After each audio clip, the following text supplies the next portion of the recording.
Барлықтарыңызға қайырлы күн қыздар. Бүгін сіздермен бірге пирожки дайындайтын боламыз. Дәмі өте керемет әрі ерекше болып шығады. Видеоны соңына дейін көруге кеңес беремін.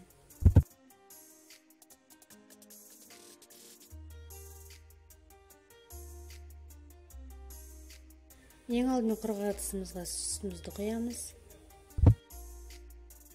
Оның үстіне тағы да жылы суымызды құямыз.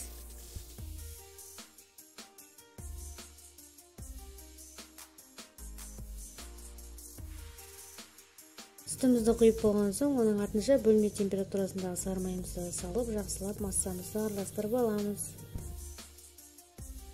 Енді бір ас қасық тұзымызды, содан кейін бір ас қасық шекерімізді салып, тағы да жақсылап араластырамыз да, оның үстіне ашытқымызды салып, жақсылап араластырып, артынша керегенше ұнымызды салып, жұмсақ қамыр илейміз.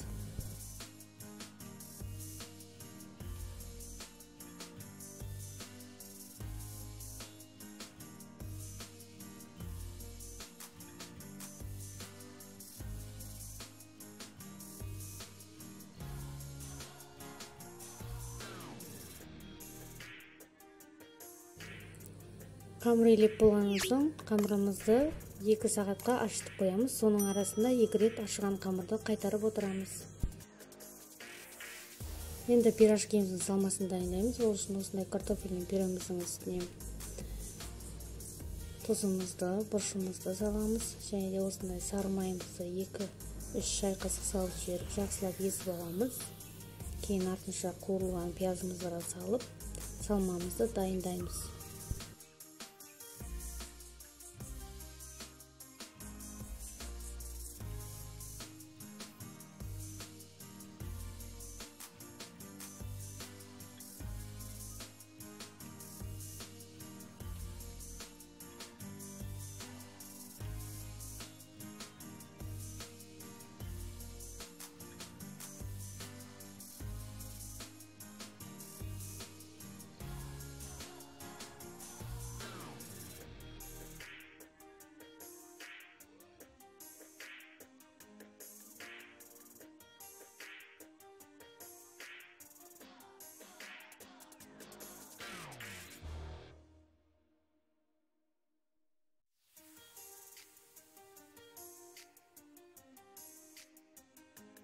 Ашыған қамырымызды осылай қолымызды майлап алған күйде майда ұсақ зуаларға бөліп аламыз.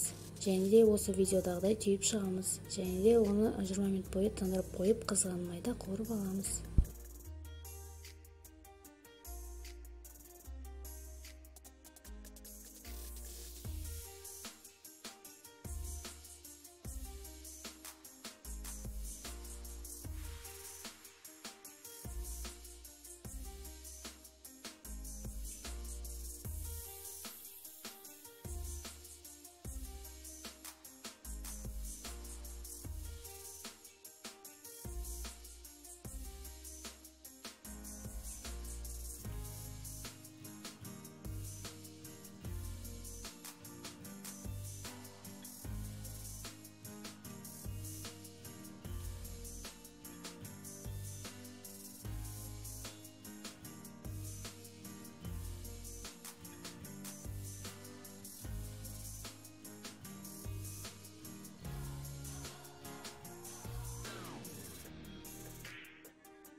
Міне қыздар, біздің пирожкилеріміз осылай болып шықты. Дәмі өте ерекше әрі өте жұмсақ болып шығады. Барлықтарыңызға жасап көруге кеңес беремін. Егер видео ұнаған болса, лайк басып, комментарий қалдырып, подписаться етуді ұмытпаңыздар. Барлықтарыңызға ас болсын.